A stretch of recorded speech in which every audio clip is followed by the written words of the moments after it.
buggy docked. Comms panel. Right, let's have a listen. We received a very exciting delivery today. Pieces of recovered Thargoid technology, even fragments of spacecraft. Most of the samples are damaged, but we should still be able to put them to good use. Thargoid technology is, in many respects, far more advanced than our own. Understanding it could open up all kinds of possibilities and rapidly accelerate our own development. Space travel, energy, weapons, even medicine. The applications are potentially limitless. I suspect there's a key discovery to be made, one that will open up the aliens' technology to us. Who knows?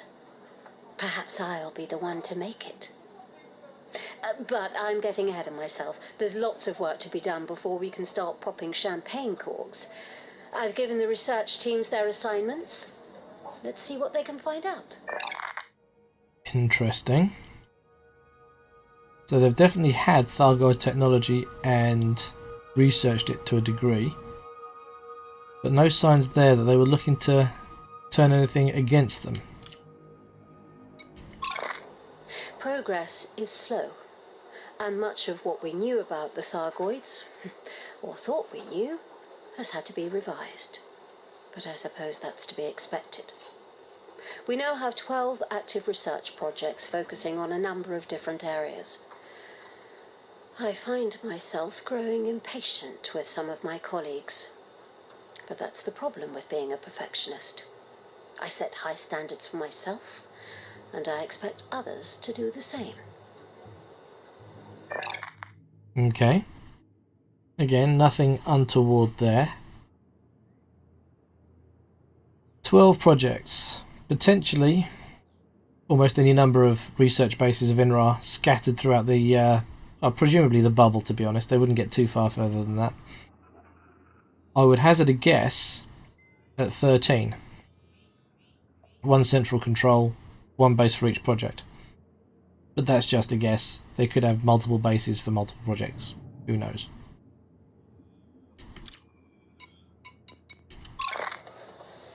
Phase 3 has been a failure. I sincerely believed we were making progress, but just because something works in theory does not mean it will work in practice. There have also been issues with the junior researchers. Some of them think they're being monitored, and one actually believes she's being held here against her will. Of course, those who have worked in this sector before know this is not the case. Naturally, our employers keep an eye on us. The work we're doing is extremely sensitive.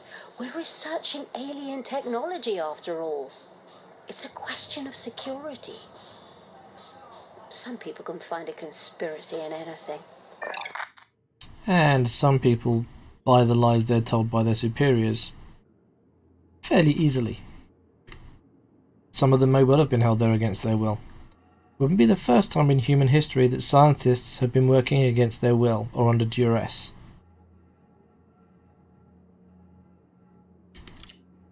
And finally, let's check number 4.